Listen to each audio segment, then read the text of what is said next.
Hyderabad బాచుపల్లిలో software ఉద్యోగిని హత్య కేసులో షాకింగ్ నిజాలు బయటపడుతున్నాయి. 20 రోజుల ఆలస్యంగా ఈ హత్య వెలుగులోకి వచ్చింది. పోలీసుల తీరుపైన అనుమానాలు వ్యక్తమవుతున్నాయి.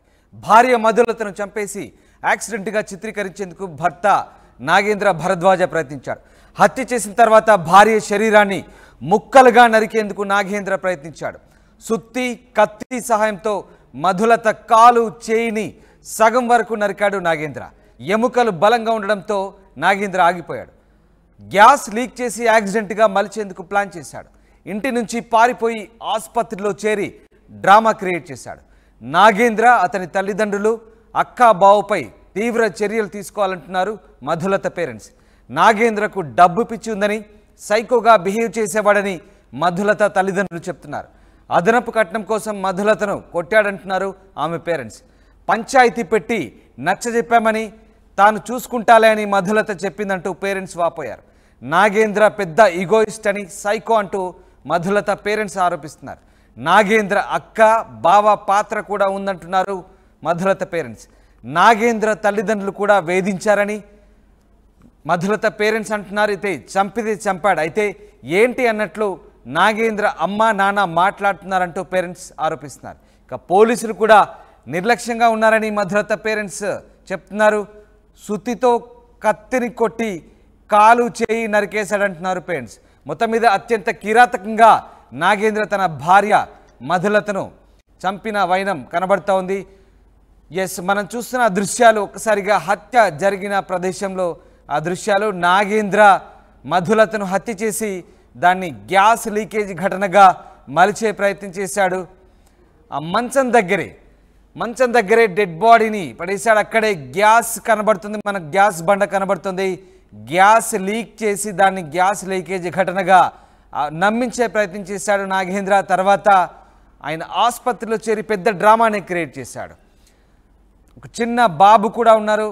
పెళ్ళైన తర్వాత 17 నెలల బాబును కూడా ఆయన తీసుకెళ్ళి తాను కూడా పొడుచుకొని ఆత్మహత్యగా చిత్రీకరించే ప్రయత్నం చేశాడు.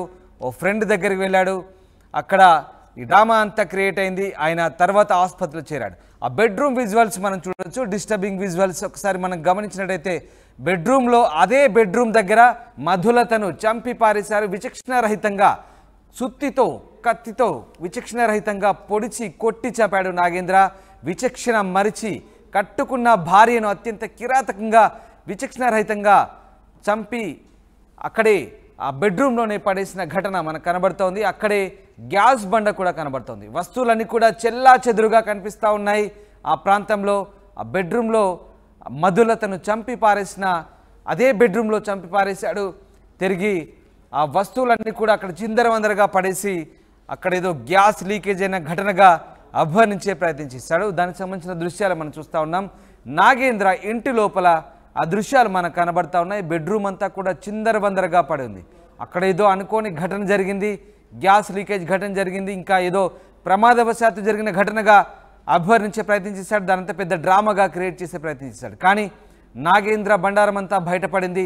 పూర్తిగా నాగేంద్ర అతి కిరాతకంగా హత్య చేసిన ఘటన, విస్తుపోయే ఘటన 20 రోజుల తర్వాత బయటకు వచ్చింది. ఒక్కసారి మనం చూడొచ్చు నాగేంద్ర ఆయన తల్లిదండ్రులతో ఉన్నటువంటి ఫోటో కూడా మనం ఆ దృశ్యం చూడొచ్చు.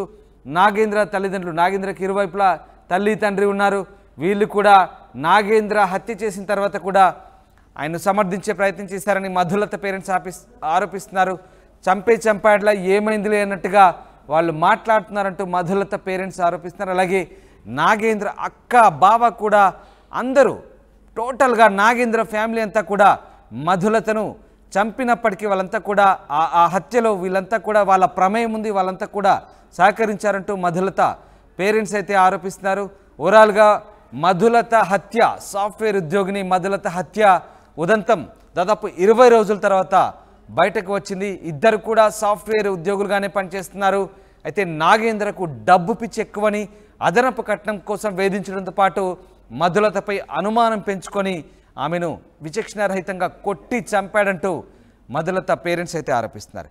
ఎస్, మా ప్రతినిధి పెట్రిషియా జైన్ అవుతున్నారు. పెట్రిషియా, మధులత అత్యోదంతం దాదాపు 20 రోజుల తర్వాత బయటకు వచ్చింది. చాలా సైకోగా బిహేవ్ చేసేవాడని మధులత పేరెంట్స్ అయితే ఆరోపిస్తున్నారు. అసలు ఈ హత్య జరిగిన తీరు ఎలా ఉంది? దీనికి సంబంధించి స్థానికులు కానీ మధులత బంధువులు కానీ ఏమంటున్నారు? బాచుపల్లిలో దారుణం చోటు చేసుకుంది. సాఫ్ట్వేర్ భార్యని అతి దారుణంగా భర్త చంపడం జరిగింది. చంపిన తర్వాత అతి దారుణంగా చంపి ఇదంతా కూడా పూర్తిగా యాక్సిడెంట్ లాగా చిత్రీకరించే ప్రయత్నం చేశారు. గ్యాస్ని లీకేజ్ చేసే ప్రయత్నం అయితే చేశాడని తెలుస్తుంది. భార్యను అదనపు కట్నం కోసం వేధింపులకి గురి చేశారు. ఆ తర్వాత ఎవరు లేని సమయంలో భార్యని అతి దారుణంగా హత్య చేసి శరీర భాగాలను పూర్తిగా ముక్కలు చేసి దాని యాక్సిడెంట్ లాగా చిత్రీకరించే ప్రయత్నం చేశారని భర్త పేరు భరద్వాజ్ అని చెప్తున్నారు. ఒకసారి కుటుంబ సభ్యులతో మాట్లాడే ప్రయత్నం చేశాం. అసలు ఎట్లా జరిగి కూడా సుమారుగా 20 రోజులు అయినప్పటికీ కూడా ఎందుకని ఆలస్యంగా వెలుగులోకి వచ్చిందని మాట్లాడే ప్రయత్నం చేద్దాము. అమ్మాయి పేరు ఏంటి, అసలు ఏం జరిగింది? అమ్మాయి మధులతయ్య, నా పేరు శ్రీరంగనాయకులు. ఆమెను 2020లో ఆమె పెళ్లి చేశాము. అప్పటి నుంచి 3 సంవత్సరాలు బాగానే ఉన్నారు. అప్పుడప్పుడు గొడవలు పడుతూ మళ్ళీ సర్దుబాటు చేసుకుంటూ ఉన్నారు. అమ్మాయి కాన్పుకు వచ్చినప్పుడు మా ఇంటి దగ్గరే కాన్పు అయింది. అప్పుడు మా అందరి మీద గొడవ చేసిపోయాడు అబ్బాయి. ఇంకా మేము మనస్తాపం చెంది పంపించలేక అమ్మాయిని మా దగ్గరే ఉంచుకున్నాం. ఈ క్రమంలో ఈ మధ్యకాలంలో వచ్చి నా భార్యను పంపించండి, నా భార్యను నేను బాగా చూసుకుంటానని చెప్పేసి నమ్మబలికి తీసుకుపోయి దారుణంగా హత్య చేశాడు. ఇంత దారుణ హత్యను మేము జీర్ణించుకోలేకపోతున్నాం. మరి అతన్ని ఏ విధమైన శిక్ష వేస్తారో మా కుటుంబానికి రక్షణ కలిగజేయండి. ఒకసారి తల్లిగారితో కూడా మాట్లాడే ప్రయత్నం చేద్దాము. వీళ్ళకి అదనపు కట్నం కోసం వేధించారు అని సమాచారం వస్తుంది, నిజమేనా? ఎప్పుడన్నా అదంతా నిజమేనా? అదనపు కొట్టిన వేధించారమ్మా. పెళ్ళైన తర్వాత 3 నెలల నుంచి ఒకటే వేదన. అమ్మాయి జీతం తీసుకుంటారు, డబ్బులు ఇమ్మని వేధిస్తారు, ఇంకా కట్నం తీసుకురాపో అని అమ్మాయిని వేధించి కొడుతుంటారు. అత్తమామలు కొట్టారు, వాడు కొట్టాడు. ఈ అమ్మాయిని మాకు చెప్పుకోలేక బాధపడుతూనే ఉంది. కొంత చెప్తూ ఉంటుంది, కొంత చెప్పుకోవటం లేదు. ఆఖరికి పిల్లాడు పుట్టే టైంలో కాన్పుకు మా ఇంటికి వచ్చి అప్పుడు ఈ గొడవలతోటి కొన్నాళ్ళు మేము పంపలేదు అతన్ని. అమ్మాయిని పంపండి అని ఒకటే గోల చేసేవాళ్ళు. పంపుతాంలే, కొంత ఈ గోల తగ్గిన తర్వాత పంపుతామని చెప్పాము. వినిపించుకోక ఒకటేమైనా ఒత్తిడి చేసేవాడు. చివరికి పంచాయతీ పెట్టి పంచాయతీలో మాట్లాడించి ఇక నుంచి మా అమ్మాయిని జాగ్రత్తగా చూసుకోకూడదు, మేము ఒప్పుకోము అని చెప్పి జాగ్రత్త నచ్చజెప్పే ప్రయత్నం చేశారు అందరు పెద్దల సమక్షంలో. ఆ టైంలో మా మీదికి వచ్చాడు కొట్టడానికి. మాకు చెప్తారా అని చెప్పి మీదికి వచ్చి నన్ను కొట్టనొచ్చాడు మీదికి. అట్లా దౌర్జన్యం చేశాడు కిరాతకుడు. అంత చేసినప్పటికీ మా అమ్మాయిని ఏదో నా సంసారం పోయిద్ది కదా, నేను ఎలాగో నచ్చ చెప్పుకొని బాగా ఉంటాను, ఇంకా ఇలాగా జరగకుండా చూసుకుంటానులేమ్మా, నేను జాగ్రత్తగా ఉంటా, ఇట్లాంటిది ఏదన్నా వస్తే మళ్ళీ నేను ఇంటికి వచ్చేస్తాను అని చెప్పింది.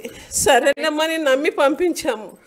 పంపిస్తే తీరా ఆ టైంలో 2 నెలలు ఉన్నది, 3వ నెలలో ఇలాంటి చేశాడు వాడు. ఏం వాదించుకున్నారో తెలియదు. అంటే ఎందుకు ఈ ప్రధానంగా చంపాల్సిన అవసరం ఏంటంటే, ఒక భార్యను, బాబు కూడా ఉన్నాడని తెలుస్తుంది, చిన్న బాబు 17 months బాబు కూడా ఉన్నాడని తెలుస్తుంది. మరి అతని భర్తకి బాబు ఉన్నాడు, బిడ్డని తల్లి నుంచి దూరం చేయాల్సిన అవసరం కానీ, మరి చంపిన తర్వాత కూడా ముక్కలు శరీర భాగాన్ని నరికేయడం, అది జనరల్లీ మూవీలలో చూస్తాం కానీ ఇటువంటి చాలా జుగుత్సాకరంగా అనిపిస్తూ ఉంటుంది. ఎందుకు అంత చంపాలన్న కసి ఎందుకు పుట్టింది? అతనిది ఈగోయిస్టిక్ మెంటాలిటీ అండి. కంప్లీట్గా ఏదైనా అతను చెప్పింది జరగాలి. అది వాళ్ళ నాన్న కూడా అదేనండి. ఇప్పుడు మనీ తెమ్మంటే తేవాలి, లేదు నువ్వు ఆడ కూర్చో అంటే కూర్చోవాలి. ఇలాంటి ఈగోయిస్టిక్ మెంటాలిటీ లేదు. జరగలేదంటే వైబ్రేటివ్ సైకిక్ అయిపోతుంటారు.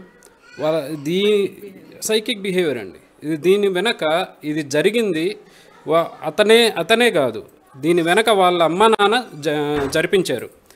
గైడెన్స్ వాళ్ళ అక్క బావ యుఎస్ నుంచి గైడెన్స్ చేశారు. దీని వరకు అయితే అంత నమ్మబలికిచ్చి అంత దారుణంగా చంపారండి. ఏదో యాక్సిడెంటల్గా అయితే చిన్న చేతికలో ఏదో నార్మల్గా పోయేది అని ఎంత దారుణంగా అమ్మాయిని ఎంత హింసించి చంపారండి. ఈ చంపిన దాని వెనక మాత్రం మేము పోలీసుల్ని పదే పదే అప్పుడు ఎఫ్ఐఆర్ చెప్పేటప్పుడు ఇచ్చాం కూడా, వాళ్ళ అమ్మ నాన్నని వాళ్ళు కూడా ఉన్నారని, వాళ్ళ పేర్లు ఇంక్లూడ్ చేయలేదు. తర్వాత కూడా మేము అడుగుతూనే ఉన్నామండి, వాళ్ళు ఎందుకు ఇంక్లూడ్ చేయట్లేదో మాకు అర్థం కాదు. ఘటన కూడా ఈ తను చనిపోయి కూడా 20 రోజుల పైన జరుగుతుంది. ఎందుకని ఇది ఆలస్యంగా వచ్చింది అంటే ఎందుకని ఇట్లా వెలుగులోకి ఆలస్యంగా రావడం జరిగింది? అదేవిధంగా మీరు ఏమైనా సెటిల్మెంట్ చేసుకునే ప్రయత్నం చేశారా, లేకపోతే ఎందుకు రాలేదు బయటికి? మేము సెటిల్మెంట్ చేసుకునే ప్రయత్నం అస్సలు చేయలేదండి. ఇది సంఘటన జరిగిన తర్వాత అబ్బాయి తరపు నుంచి ఎవరు ఒక్క కాల్ కూడా చేయలేదండి. ఇలా జరిగింది, తప్పు అయిపోయింది, బాబు ఎలా ఉన్నాడు ఒక్క కాల్ చేయలేదండి. 20 రోజులు తల్లిదండ్రులు కూడా కాల్ చేయలేరు, మా అబ్బాయి ఇలా చేయడం తప్పే, బాబుని మేమన్నా చూసుకుంటామని ఇట్లా ఏది కూడా చెప్పలేరు. లేదండి, వాళ్ళ సైడ్ అసలు రిగ్రెటే లేదండి. వేరే వాళ్ళతో మాట్లాడిన ఫోన్ కాల్ మేము విన్నాము. అతను ఎందుకు జరుగుతుంటాయి, అతని కారణాలు అతనికి ఉన్నాయి, చంపాడంటే చంపుతాడు, చట్టం చూసుకుంటుంది అనే ధీమాగా డిఫెన్సివ్ మోడ్లో మాట్లాడుతున్నాడండి వాళ్ళ నాన్న. అది ఇన్ని రోజులు న్యూస్ ఎందుకు రాలేదో మాకు అర్థం కావట్లేదండి. మేము ఈ కార్యక్రమాల పరంగా మేము మా స్వగ్రహంకి వెళ్ళే అమ్మాయిని తీసుకుని క్రిమేషన్ ప్రాసెస్ ఇంకా పెద్ద కర్మ అన్నీ చేసుకుంటామండి, గొట్లగట్టు. ఇక అక్కడి నుంచే మేము అన్నీ చేసుకున్నాం. తర్వాత న్యూస్ రాలేదని రియలైజ్ అయ్యాం ఒక 1 వీక్ తర్వాత. మేము అప్పటి వరకు న్యూస్ ఇచ్చి ఉంటారు పోలీసులు, ఆల్రెడీ ఇదంతా జరుగుతుంటుంది అనే మోడ్లో ఉన్నాం మేము. మీరు అడిగారా అధికారులను, పోలీసులను అడిగారా మరి ఎందుకు ఇంత దారుణమైన హత్య జరిగినప్పుడు ఎందుకని ప్రజలకు తెలియకుండా మీరు ఎందుకని ఆపారని అడిగారా, ప్రశ్నించారా? ప్రశ్నించామండి. మేము వెళ్ళి అడిగితే ఏంటి న్యూస్ రావాల్సిన పని ఏంటి, కేసు ఫైల్ అయింది కానీ అంటారు. ఏదేంటి సార్ ఇవ్వాలి కదా అంటే రూల్ లేదు కదా అని అంటున్నారు. మాకు అర్థం కావట్లేదండి. ఇది ఏదో యాక్సిడెంట్ కాదు కదా, అంత క్రూరంగా అమ్మాయిని చంపారు. వాడు అంత క్రూరంగా చంపితే ఆ న్యూస్ ఒక చిన్న పేపర్లో ఎక్కడ మూల కూడా రాలేదండి, ఒక వర్డ్ కూడా. అది మాకు చాలా బాధాకరంగా ఉంది. ఇంకా అంటే ప్రజలకు తెలియాలి కదా ఇట్లాంటి కిరాతకులు ఉన్నారు అని చెప్పి. అదేవిధంగా చంపిన తర్వాత శరీర భాగాలని ముక్కలు చేయడం జరిగింది. అంటే ఆ సమయంలో ఏం చేశాడు? అదేవిధంగా ఈ గ్యాస్ని యాక్సిడెంట్గా చిత్రీకరించే ప్రయత్నం చేశాడు. ఇదంతా ఎలా చేశాడు? ఇది మేము అనుకోవడం అతను ఒక్కడే చేసి ఉండడు, సంథింగ్ బిహైండ్ ఎవరో హెల్ప్ చేస్తున్నారా అని అనుకుంటున్నామండి. ఎందుకంటే బాడీ మొత్తాన్ని ఒక్కరు పార్ట్గా చేసేసి తీసుకెళ్ళలేరు కదా, అతను ఒక్కడి హస్తం ఉండదు, దీని వెనక ఎవరు ఉన్నారని పోలీసులు దర్యాప్తు చేయాలి. ఎటువంటి పార్ట్స్ని సపరేట్ చేయడం జరిగింది? అతను కాలుని కట్ చేశాడు, చేతిని కట్ చేశాడండి, బోన్ దగ్గర ఆగిపోయాడు, మొత్తం ఫ్లష్ మొత్తం రిమూవ్ చేశాడు, నరికేయడం జరిగింది. తనకు టూల్స్ అవి ప్రాపర్గా లేవు, ఉండింటే పూర్తిగా నరికేసి మనకు బాడీ కనపడకుండా చేసేవాడు. నరకడం కూడా ఎలా నరికారు? అంటే కత్తితో చంపే కత్తితోనే, లేకపోతే ఏదన్నా మిషన్ కానీ రంపం కానీ అలాంటివి యూజ్ చేయాలి? మేము పోలీసుల దగ్గర చూసింది అయితే చంపిన కత్తితోనే సుత్తితో కొట్టాడండి దాన్ని బ్రేక్ చేయడానికి. అది రంపం లేవు కానీ ఇది పెద్ద చాకండి, ఇంత పొడుగు ఉంటుంది. అది దాన్ని తీసుకొని దాంతో నరకడానికి ట్రై చేశాడు, అది బ్రేక్ అవ్వలేదు బోన్. లేకపోతే మాకు అమ్మాయి అన్న దక్కేది కాదండి, అంత క్రూరంగా ట్రై చేశాడు వాడు. అసలు గ్యాస్ని ఎలా లీక్ చేయడం జరిగింది ఆ ప్రాసెస్? అంటే ఒకవేళ గ్యాస్ లీక్ అయి ఉంటే పూర్తిగా ఉన్న అపార్ట్మెంట్లు ఉన్న వాళ్ళందరూ చనిపోయేవాళ్ళు. అది ఎలా లీక్ చేసే ప్రయత్నం చేశాడు? అంటే ఈ కేసుని తప్పుదోవ పట్టించి ఎస్కేప్ అయ్యే ప్రయత్నం ఎలా చేశాడు?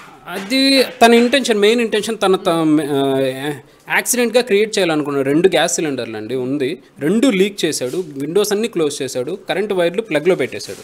జస్ట్ ఒక్క స్పార్క్ వస్తే చాలు మొత్తం బ్లాష్ అండి. అది ఫస్ట్ ఫ్లోర్లో ఉంటుంది, పైన 4 ఫ్లోర్లు ఉంటాయండి. ఇంకే పిల్లర్స్ అంతా పడిపోతే ఆల్మోస్ట్ అపార్ట్మెంట్ కొలాప్స్ అవుతుందండి. నాకు తెలిసి 10-12 ఫ్యామిలీలు ఎఫెక్ట్ అవుతాయండి దీనివల్ల. కేవలం ఇతను తప్పించుకోవడానికి ట్రై చేసిన యాక్ట్ వల్ల చుట్టుపక్కల అపార్ట్మెంట్లో వాళ్ళు తెలిసి అందరూ పరిగెత్తారండి. ఒక 20 మంది ఉండొచ్చు అపార్ట్మెంట్లో, ఉండొచ్చు అండి. మేము ఎదురు ఫ్లాట్లోనే కేవలం 7 ఉన్నారండి, ఉమ్మడి కుటుంబం అంతా 7 ఉన్నారంటే మాకు తెలిసి అంచనా 30 మంది ఉంటారండి అపార్ట్మెంట్ మొత్తం మీద. అది 2 బ్లాక్లు, 30-40 మంది ఈజీగా ఉండొచ్చు. అంటే తప్పించుకోవడానికి పూర్తిగా ఒక అపార్ట్మెంట్లో కూడా అందరినీ చంపేయడానికి కూడా ప్రయత్నించాడని కూడా తెలుస్తుంది. అదేవిధంగా ఎవరు గుర్తుపట్టారు? అంటే చనిపోయింది అని మొదట ఎవరు చూశారు, ఎలా తెలిసింది? అంటే చంపేసిన తర్వాత కూడా సీసీటీవీ ఫుటేజ్లో చూడడం జరిగింది. చంపేసి ఆ బాబు ఎవరైతే వాళ్ళిద్దరికి పుట్టిన బాబుని తీసుకెళ్ళిపోవడం జరుగుతుంది బండి మీద. ఆ సమయంలో చనిపోయిందని ఎవరు గుర్తించారు? ఈ గ్యాస్ లీకేజ్ని కూడా ఎవరు గుర్తించారు? చనిపోయిందని గుర్తించడం అంటే అతను 9-9:30 సమయంలో అమ్మాయిని కిరాతకంగా చంపేసి ముక్కలు చేయాలని ట్రై చేసి గ్యాస్ లీక్ చేసేసి ఈ చేయాల్సిన పనులన్నీ చేసేసి తను వెళ్ళిపోయాడండి. డోర్ లాక్ చేసి గ్యాస్ లీక్ చేసి కరెంటు వైర్లు ప్లగ్లో పెట్టేసి షార్ట్ సర్క్యూట్ చేయాలని అన్నీ ట్రై చేసి వెళ్ళిపోయాడు. లాక్ చేశాక 12 గంటల సమయంలో కింద ఫ్లాట్ వాళ్ళకి స్మెల్ వచ్చిందంట అండి. స్మెల్ వచ్చి వాళ్ళు వచ్చి లాక్ బ్రేక్ చేసి లోపలికి వెళ్తే బెడ్రూమ్ కూడా లాక్ చేశాడు. అమ్మాయిని బెడ్రూమ్లో కబోర్డు పక్కన పడి ఉంది, చంపేసి లాక్ చేసి వెళ్ళిపోయాడండి. వాళ్ళు రావడం లేట్ అయినా వన్స్ పవర్ కట్ అయి మళ్ళీ వచ్చినా బ్లాస్ట్ అయిపోయి ఉండేది. అమ్మాయి కూడా పీసెస్ అయిపోయి ఉండేదేమో, మేబీ మాకు ఆఖరి చూపు కూడా దక్కకపోయి ఉండేది. ఇదంతా ఎలా జరిగిందంటే ఇవన్నీ చేసేసి తను తప్పించుకోవడానికి దారి లేక తనకి ఎవరో చెప్పినట్టున్నారండి, సరెండర్ అయితే నీకు శిక్ష తగ్గుతుందను. ఏం చేశాడు, మొత్తం డ్రామా క్రియేట్ చేశాడండి. వెళ్ళి హాస్పిటల్లో అడ్మిట్ అయ్యాడంట అండి. మరి ఏం చెప్పదలుచుకున్నీ చేసేసి వెళ్ళి హాస్పిటల్లో పక్కనే మమతా హాస్పిటల్ ఉందండి, అక్కడ అడ్మిట్ అయ్యాడంట అండి. అంటే అక్కడ తను ఏం చెప్పదలుచుకున్నాడో, మరి అమ్మాయి తనను చంపాలని ట్రై చేసిందని చెప్పాలనుకున్నాడో ఏమో మాకైతే. ఎలా జాయిన్ చేసుకున్నారంటే ఏదైనా గాయాలు పొడుచుకోవడం కానీ అలాంటివి ఏదైనా స్వయంగా చేసుకున్నాడా, లేకపోతే ఏ పరంగా జాయిన్ అయ్యారు? ఇక్కడ చిన్న చిన్న ఘాట్లు ఉన్నాయంట అండి, చేసుకొని ఆక్సిజన్ మాస్క్ అవి పెట్టుకొని డ్రామా క్రియేట్ చేసి తను వీడియోలు తీసి పెట్టుకున్నాడంటండి. మరి ప్రూఫ్స్ కోసం తీసి పెట్టుకున్నవేగా, ఇదంతా కావాలని కుట్ర ప్రకారం చేసినట్టు అర్థమవుతుంది కదా. చేసుకొని హాస్పిటల్లో అడ్మిట్ అయితే హాస్పిటల్ వాళ్ళు పోలీసులకు కాల్ చేశారంటండి. పోలీసులు వచ్చి ఏంటి అని చెప్పి వాళ్ళు ఎంక్వైరీ చేసుకొని మా నెంబర్ తీసుకొని నాకు కాల్ చేశారండి.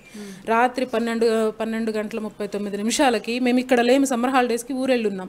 నాకు కాల్ వచ్చింది. అక్కడి నుంచి మా ఫ్రెండ్స్కి కాల్ చేసి నేను చెప్తే వాళ్ళు వెళ్ళారు. వాళ్ళు వెళ్ళేటప్పటికే అపార్ట్మెంట్ వాళ్ళు బ్రేక్ చేసి లోపలికి వెళ్ళి ఉన్నారు, పోలీసులు వచ్చి ఉన్నారండి. మా ఫ్రెండ్స్ని మేము పంపించేటప్పటికి మేమెవ్వరం ఇక్కడ లేము. మేమెవ్వరం లేని టైం చూసుకొని ప్లాన్ చేసి చేశాడండి ఇదంతా. ఎంత దారుణం అసలు. ఏమీ లేదు, చిన్న గొడవలు, భార్యాభర్తల గొడవల వల్ల ఇంత కక్ష పెట్టుకొని భార్యను అతి దారుణంగా చంపి శరీర భాగాలను కట్ చేయడం అంటే ఎంత క్రూయల్ మైండ్ సెట్. అంత అంటే మీరు అరేంజ్ మ్యారేజ్ చేసినప్పుడు ఇవన్నీ చూసుకోలేదా? అంటే ఎటువంటి మనిషి అని బ్యాక్గ్రౌండ్ వెరిఫై చేయలేదా? చూసుకున్నామండి. ఇప్పుడు మా పల్లెటూర్లు కదండి, తెలిసిన వాళ్ళ ద్వారా వీళ్ళ ద్వారా ఎంక్వైరీలు చేస్తాం. తెలిసిన వాళ్ళు మంచి కుటుంబమే. ఇప్పుడు లోపల ఉన్న ఇన్నర్ క్యారెక్టర్ ఎవరికి తెలుస్తుందండి?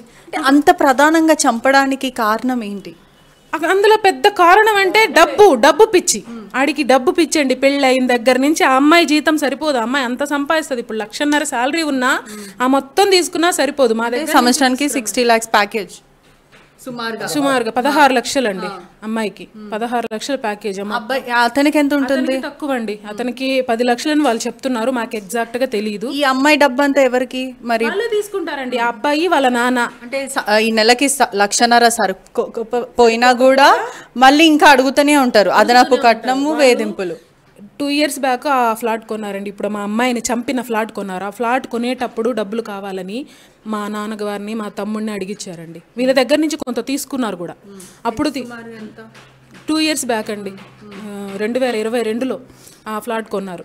అప్పుడు తీసుకున్నారు. తర్వాత అమ్మాయి గోల్డ్ ఏదైనా కొనుక్కుంటానంటే కొననివ్వరు. కొనుక్కోవాలంటే మీ వాళ్ళ దగ్గర నుంచి తెచ్చి కొనుక్కో అంటారు. సరే, అమ్మాయి ఏదో కొనేటప్పుడు కూడా అమ్మాయికి తక్కువ పడితే మా వాళ్ళే ఇచ్చారు.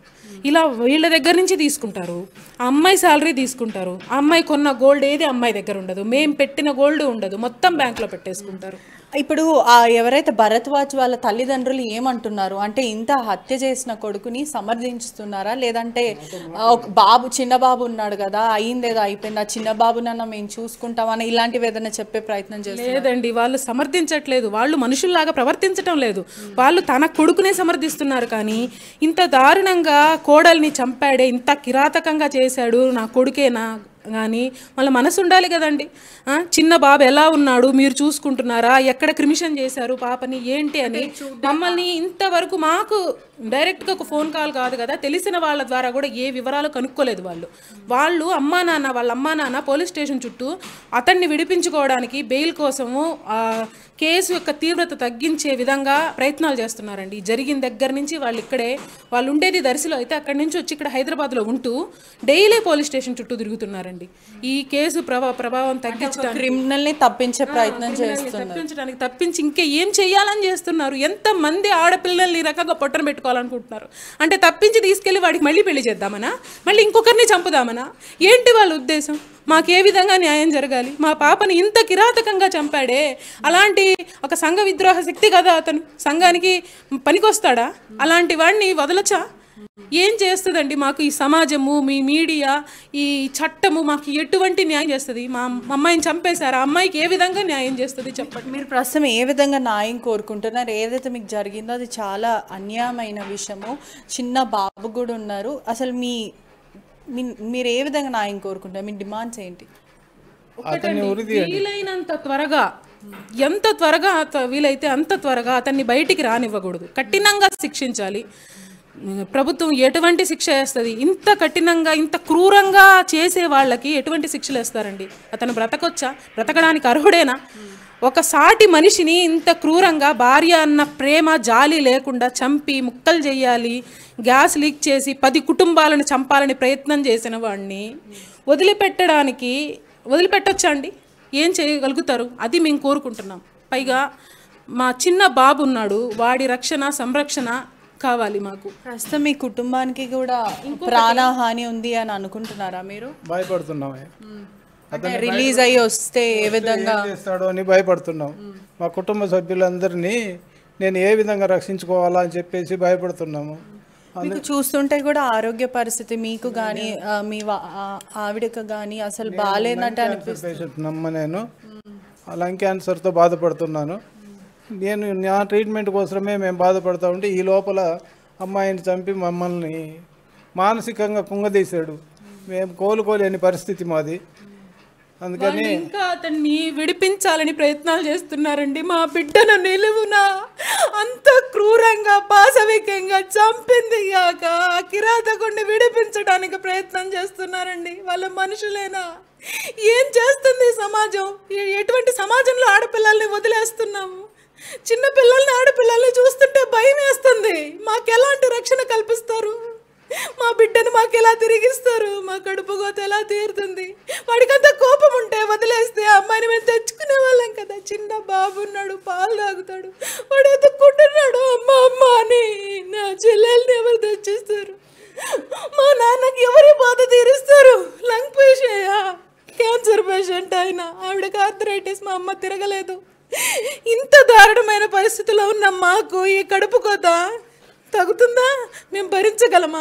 వాళ్ళ అమ్మా నాన్న హస్తం ఉందండి, వాళ్ళు చెప్తేనే చేశారు. కానీ వాళ్ళని అరెస్ట్ చేయటం లేదు పోలీసులు. ఎందుకని? చేపించాలి, వాళ్ళని అరెస్ట్ చేయించాలా? కొడుకుని విడదీసుకుందామని చూస్తున్నారు, వాళ్ళని అరెస్ట్ చేయించటం లేదు. ఎందుకు? పోలీసులకు చెప్పాలి, చేసి వాళ్ళను వేయాలి. వాళ్ళు చెప్పండి అబ్బాయి చెయ్యడు, చేసి ఇంకా ఇడిపించుకుంటారు. ఇప్పుడు నా కూతురికి కలిగిన బాధ వాడికి కలిగితే కదా, వాడి అక్కకు కలిగితే కదా వాడికి తెలిసేది. వాడిని ఆ విధంగా కోస్తే కదా వాడికి నొప్పి అనేది తెలిసేది. నా పిల్లని నేను ఎంత అల్లారు ముద్దుగా చాక్కున్నాను, కొట్టకుండా చాక్కున్నా. అట్లాంటిది కొంచెం తెగితే అంత బాధపడతాము. వాడు ఆ విధంగా పొడిచి చంపాడు నా కూతుర్ని.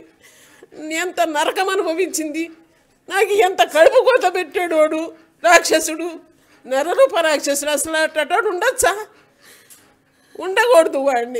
వాడికి అలా బాధ పెట్టాలా, వాడిని కొయ్యాలి. వాడిని పోలీసులు ఫోన్ చేస్తే గుండెలు చేతిలో పెట్టుకొని పిల్ల ఏదో రకంగా వచ్చాము. కోస ప్రాణం ఉంటే తీసుకుపోయి నా ఇంట్లో పెట్టుకున్నాము. కిరాతకంగా పొడిచి చంపి శవాన్ని చేసి మరుసటి రోజు దాకా మాకు అమ్మాయి మొహాన్ని కూడా చూపించలేదు. మేము వచ్చేటప్పటికి అమ్మాయి ఎక్కడ లేదు, గాంధీ హాస్పిటల్కి తీసుకెళ్ళిపోయారు. రోజంతా మార్చురి దగ్గర పడిగాపులు పడి ఆ రోజు సాయంత్రానికి చూసాం అమ్మాయి మొహాన్ని. నేను మొత్తం బ్లడ్, తల మొత్తం బ్లడ్, పెట్టుకోలేకపోయానమ్మా. అంత కిరాతకంగా చంపాల్సినంత అవసరం ఏంటి నా చెల్లెల్ని? ఏం పాపం చేసింది? ఏం పాపం చేసింది నా చెల్లెలు? చిన్న బాబు లేదా? చిన్న బాబు, 1.5 సంవత్సరం బాబు, బాల కోసం ఎత్తుక్కుంటున్నాడమ్మా. ఆ బాబు మొహం చూసి కూడా చాలు. నా బిడ్డ లేకుండా చేశాడమ్మా వాడు. నాకు కడుపు కోత. నాకు నా బిడ్డ కావాలి, తెచ్చియండి. ఎవరు తెచ్చిస్తారు? ఇప్పుడు ఎవరు తెచ్చిస్తారమ్మా నా బిడ్డని? దారుణంగా కిరాతకంగా చంపి మరి ఆ బాడీ పార్ట్స్ని మొత్తం వేరు చేసి ఒక గ్యాస్ పేలుడు లాగా చిత్రీకరించే ప్రయత్నం చేశారు. మాకు జరిగింది చాలా అన్యాయం. అసలు అలాంటి కిరాతకుడిని సమాజంలో తిరిగే అస్సలు అధికారం కూడా లేదు. అతనికి తీవ్రమైన కఠినమైన చర్యలు అతని మీద తీసుకోవాలి. ప్రస్తుతం అయితే పోలీసులు కేసు నమోదు చేసుకుని దర్యాప్తు చేసుకుని అతన్ని రిమైండ్కి తరలించడం అయితే జరిగింది. కానీ కుటుంబ సభ్యులు మాత్రం మాకు చాలా అన్యాయం జరిగింది, మాకు ఖచ్చితంగా న్యాయం జరగాలి, అతను జైల్లో నుంచి రిలీజ్ అవ్వద్దు, తీవ్రమైన చర్యలు అతని మీద తీసుకోవాలి, ఎటువంటి సమాజంలో ఉన్నారు అని కుటుంబ సభ్యులు ప్రశ్నించడం అయితే జరుగుతుంది. ఒకవైపు ఆడబిడ్డలకి, మరోవైపు చిన్న పిల్లలకి చాలా అన్యాయం జరుగుతుంది. ఇటువంటి కిరాతకులను మనం సమాజంలో వదిలేస్తే చీడ పొడుగులై అమ్మాయిల పట్ల అసభ్యంగా ప్రవర్తించడం జరుగుతుంది. ఇలాంటి క్రిమినల్స్ని సొసైటీలో తిరగనివ్వద్దని కుటుంబ సభ్యులు చెప్పడం అయితే జరుగుతుంది. ఏదైతే బాచుపల్లిలో జరిగిందో అది చాలా దారుణమైన విషయము. ఇటువంటిది ఎవరికి జరగవద్దు, మా కుటుంబానికి జరిగినట్టు ఇంకెవరికి జరగద్దని చెప్పడం అయితే జరుగుతుంది. కెమెరామ్యాన్ విజయ్తో పటిషా రిపోర్టింగ్, RTV హైదరాబాద్. పల్స్ లేదు.